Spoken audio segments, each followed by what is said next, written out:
ကိုနိုင်မင်္ဂလာပါကိုဝင်စတန်တွေ့တာကြာပြီနော်โอเค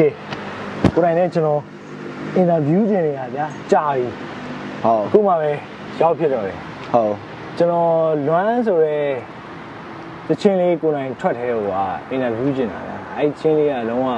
ဟတ်ထိတယ်ကျွန်တော်တို့အဝေးရောက်နေတဲ့မိသားစုတွေအတွက်ပေါ့နော်ချင်းလေးကဟတ်ထိတာရဲ့အခုဒုတိယတချင်းလေးတစ်ပုတ်ထွက်လာတယ်မထိုက်တန်ဘူးဆိုတဲ့ချင်းလေးပေါ့နော်ဟုတ်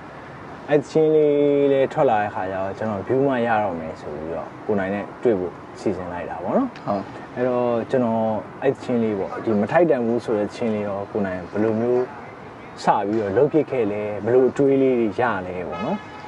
ဟုတ်ဘယ်လိုလှုပ်ဖြစ်ခဲ့လဲကျွန်တော်ချက်လောက်သိချင်ဒီတချင်းကကျွန်တော်ကိုလွမ်းတချင်းရေးပေးတဲ့တေးဆရာကိုခွန်မင်းပေါ့နော်သူ့ရဲ့တချင်းပဲ2024ခုနှစ်မှာကျွန်တော်တွေ့ကြုံနေခဲ့ရတဲ့ခံစားခဲ့ရတဲ့ခံစားချက်တွေပေါ့နော်အဲ့ဒီဟာတွေကို तू ကအမှန်တကယ်တော့ကိုခွန်မင်းကသူ့ဟာသူရေးပြီးတော့ပဲ तू ဆိုထားတာဗျာဟုတ်အဲ့မှာကျွန်တော်တော့တွေ့ပြီးတော့ထပ်ပြီးတော့တွေ့ပြီးတော့အခုကျွန်တော်အဲ့ဒီတချင်းကကျွန်တော်နဲ့အရန်ခံစားချက်ထပ်တူကြနေတယ်ကျွန်တော်အဲ့ချင်းလေးကိုလည်းကျွန်တော်ဆိုချင်တယ်ကျွန်တော်ရချင်တယ်လို့ပြောတဲ့အချိန်မှာ तू ကလည်းခွင့်ပြုပြီးတော့မှကျွန်တော်ဒီတချင်းလေးကိုကျွန်တော်ဟိုပြန်ပေးလိုက်တယ်ပေါ့နော်အဲ့ဒါကနေပြီးတော့မှကျွန်တော်နဲ့ခန်းစားချက်ချင်းထပ်တူကြနေတဲ့အတွက်ကျွန်တော်အဲ့ချင်းလေးကိုဒီမထိုက်တန်မှုကိုကျွန်တော်ထပ်လုပ်ဖြစ်တာပေါ့ဟုတ်ကဲ့ဟုတ်ကဲ့အဲ့တော့ဒီမထိုက်တန်မှုချင်းလေးကကိုလောရန့်ရဲ့ဒီကျွန်တော်စိတ်ထင်တော့ကိုခွန်မင်းကိုကိုလောရန့်ရဲ့ feeling တွေပြောပြထားမယ်လို့ထင်တယ်ဗျာဘာလို့လဲဆိုတော့အဲ့ချင်းထဲမှာကျွန်တော်က feeling တွေတော်တော်များပါတော့ဟုတ်ရင်းနေတဲ့အခါကျတော့ကိုလိုရန့်ရဲ့ဘယ်လိုတွေ့ကြုံခဲ့ရတဲ့ feeling တွေကိုများကိုလိုရန့်ကိုခွန်မင်းကို share ဖြစ်ခဲ့တယ်ပေါ့2024ဆိုရင်ကျွန်တော်အတွက်ခက်ခဲတဲ့အချိန်လို့ပြောအောင်ပါဗောနော်ဟုတ်ကဲ့အဲ့ဒီချိန်မှာဟိုကိုစိတ်ထဲကနေပြီးတော့ပေးခြင်းတဲ့မေတ္တာစေတနာဗောနော်အဲ့ဒီအရာတွေအားလုံးကျွန်တော်နဲ့တွေ့ကြုံတဲ့ပတ်ဝန်းကျင်မှာတွေ့ကြုံရတဲ့လူတွေကိုကျွန်တော်မျှဝေခဲ့တယ်ဗျာဒါပေမဲ့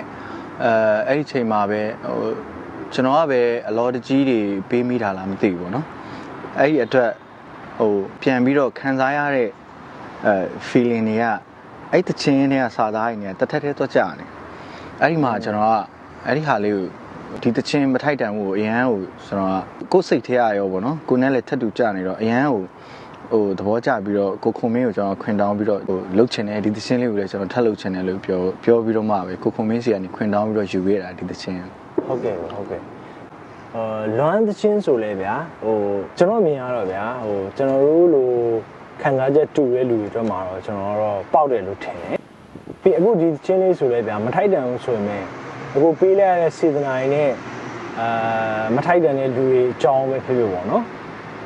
ဆိုထားတဲ့အရာလေးမှာအခုအနေနဲ့ကတော့ဟိုပေါက်မယ်ဆိုပြီးတော့ရည်ရွယ်ပြီးဆိုခဲ့တာလားဒါမှမဟုတ်လို့ရှိရင်အခုရဲ့ feeling တွေအတွက်ကိုအားလုံးလည်းတချို့လည်းခံစားချက်တူမဲ့လူတွေရှိဖို့တော့ပေါ့ဆိုခဲ့တာမျိုးဖြစ်မလားပေါ့မိကုန်းကအရင်မိုက်တယ်ဗျအမှန်တကယ်တော့ကျွန်တော်ကဆိုတော့လည်းမဟုတ်ဘူးဟုတ်ကဲ့နာမည်ကြီးဖို့လည်းမဟုတ်ဘူးအကျိုးမြတ်ရဖို့လည်းမဟုတ်ဘူးဆိုဝါသနာပါတဲ့လူတယောက်ပေါ့နော်ဟုတ်ကဲ့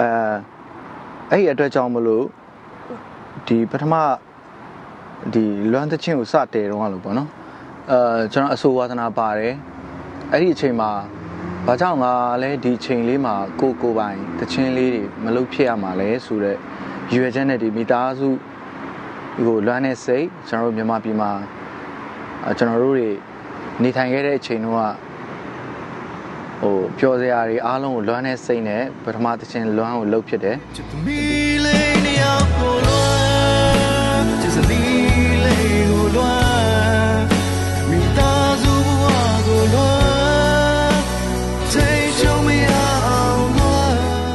ဒီမထိုက်တန်မှုကိုကြတော့လေကျွန်တော်ကပေါက်ချင်လို့လည်းမဟုတ်ဘူးအကျိုးမြတ်ရဖို့လည်းမဟုတ်ဘူးကျွန်တော်ဒီသချင်းလေးကကျွန်တော်ရဲ့ဒီ2024မှာဖြစ်တည်ခဲ့တဲ့ခံစားချက်ပေါ့နော်နောက်တစ်ခုကအဲ့ဒီအချိန်မှာကျွန်တော်တွေ့ကြုံဖြတ်တန်းခဲ့ရတဲ့ပတ်ဝန်းကျင် အားလုံးနဲ့ကနေမှကျွန်တော်ရခဲ့တဲ့ခံစားချက်ကလေးကိုတချင်းအနေနဲ့ပြန်ပြီးတော့ဟိုဖန်တီးတဲ့သဘောပါစေတနာနဲ့မထိုက်တန်ဘူးသစ္စာနဲ့မတန်ဘူး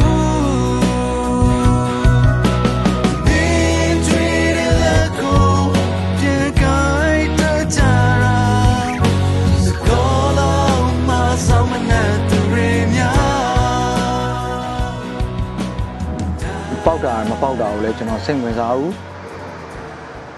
ကျွန်တော်လှုပ်ချင်တဲ့အရာကျွန်တော်ချပြချင်တဲ့အရာကျွန်တော်ခံစားချက်တွေကိုကျွန်တော်ဟိုပြန်ပြီးတော့တချင်းအနေနဲ့ပြန်ထုတ်ဖော်တဲ့သဘောပဲအဲ့လိုပြောရမှာပေါ့နော်ကောင်းတယ်ဗျာအဲ့ခံစားချက်လေးတော့ကျွန်တော်လည်းအားကြတယ်ကျွန်တော်လည်းမလုပ်နိုင်သေးဘူးပေါ့နော်အဲ့မှာကျွန်တော်မေးချင်တာကိုရယ်နောက်ထပ်တချင်းအခုဆိုတာလွမ်းရယ်မထိုက်တန်ဘူးလေဆိုနှစ်ပုတ်တော့ရှိလာပြီနော်နောက်ထပ်တချင်းတွေထွက်ဖို့ရှိသေးလားပေါ့ဟုတ်ကဲ့ရှိတယ်ဗျနောက်တစ်ပုတ်ဆိုရင်ကျွန်တော်ဇုံတက်ချင်းထွက်ဖို့ရှိတယ်ဇုံတက်ချင်းပြီးသွားတဲ့ခါကျရင်ကျွန်တော်တို့တွေဒီလိုပေါ့နော်နိုင်ငံခြားမှာရောက်နေပြီးတော့ကိုမြေကိုရမှာမဟုတ်ဘဲနဲ့တွေ့ကြုံဖြတ်တန်းရပြီးတော့ဟိုခံစားရတဲ့အရာတွေကျွန်တော်တို့တွေအားလုံးကျွန်တော်တို့ရဲ့တကယ်ချင်းမိတ်ဆွေပေါင်းသင်းတွေအားလုံးကမေးကြတယ်အဆင်ပြေလားကျွန်တော်တို့တွေကအများအားပြောတယ်ငါတို့ကနိုင်ငံခြားမှာရောက်နေတာပဲအဆင်ပြေပါတယ်ဆိုပြီးတော့ပြောတာပေါ့နော်အဲ့လိုအချိန်မှာတကယ်တမ်းမှာတော့ဘာသာစကားမတူဘူးယဉ်ကျေးမှုတွေမတူဘူးနော်နေထိုင်မှုပုံစံတွေမတူတဲ့နေရာအသစ်မှာရောက်နေတဲ့အပေါ်မှာကျွန်တော်တို့တွေကဟိုကြံခဲ့တဲ့ကျွန်တော်တို့ရဲ့တငယ်ချင်းတွေမိသားစုတွေဟိုအဆင်ပြေပါတယ်ဒါပြောတာပေါ့နော်ကိုတကယ်တမ်းမှာခံစားနေရတဲ့ခံစားချက်ဒီအဲ့လိုနိုင်ငံရက်ခြားမှာရောက်နေတဲ့သူတယောက်အနေနဲ့ဖြတ်တန်းရက်တီရတဲ့တချင်းပေါ့နော်အဲ့ဒါလေးကိုလည်းလုပ်ဖို့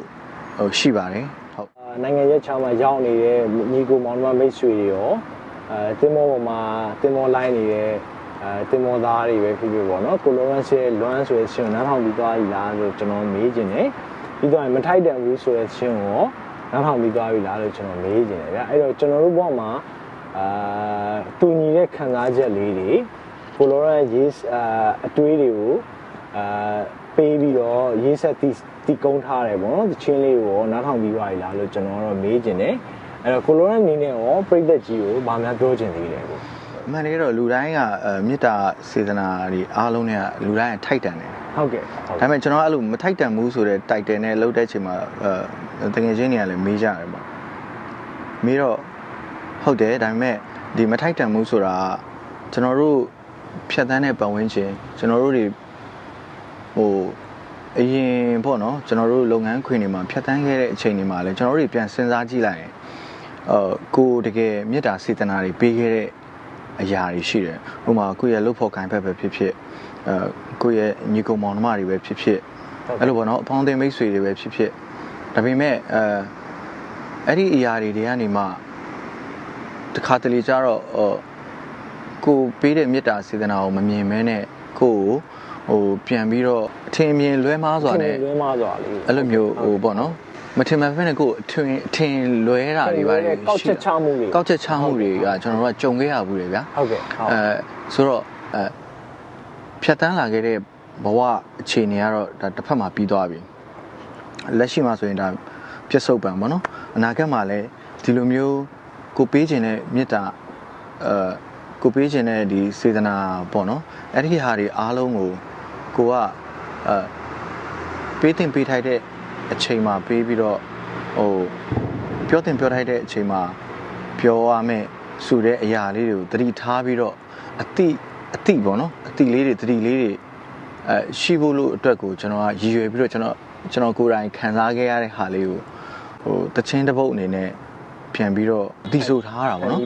ဟုတ်ဖန်တီးဖြစ်တာပေါ့အဲ့တော့အဲ့ဒီထဲကနေမှလည်းဒီမထိုက်တန်ဘူးတချင်းတွေကနေမှကျွန်တော်တို့တွေလည်းအတိတတိပေါ့နော်အဲ့ဒါလေးတွေကျွန်တော်တို့တွေလည်းဒီမိတ်ဆွေတငယ်ချင်းတွေလည်းရကြပြီးတော့အတိတတိလေးထားနိုင်ကြဖို့အတွက်ကိုလည်းကျွန်တော်မျှော်လင့်ပါတယ်ပေါ့နော်ဟုတ်ကဲ့ပရိသတ်ကြီးကကျွန်တော်တို့ဒီကိုလိုရန်တီဆိုထားတယ်မထိုက်တန်ဘူးချင်းနဲ့လမ်းချင်းလေးတွေကို နားထောင်ပြီးသွားကြပြီလားပြီးသွားလို့ရှိရင်ကျွန်တော်တို့ဒီချင်းလေးတွေကိုအဆင်ပြေဆိုလို့ရှိရင်ကိုလိုရန်အတွက် subscribe လေးလုပ်ပြီးတော့ like and share လေးချက်တော့လုပ်ပြီးပါ comment လေးလည်းကိုလိုရန်ကိုတိုင်း reply ပြန်ပါတယ်ခင်ဗျအဲ့တို့ကြောင့်မလို့ကျွန်တော်တို့ပေးလိုက်တဲ့စေတနာတွေမေတ္တာတွေကိုကျွန်တော်တို့ရောင်းပြန်မဟပ်ပြီးမယ်ကျွန်တော်တို့ကဒီချင်းလေးနဲ့ပေါ်ကျူးနေတာဖြစ်တဲ့ကြောင့်ကိုလိုရန်ရဲ့မထိုက်တန်ချင်းလေးကိုအားပေးနေကျွန်တော်တို့နောက်ဗီဒီယိုလေးမှာပြန်ဆောင်ကြရအောင်ဗျဟုတ်တင်ပါတယ်ကိုလိုရန်ကျေးဇူးတင်ပါတယ်ကိုဝင်းစတန်ကျေးဇူးပါဟုတ်ကဲ့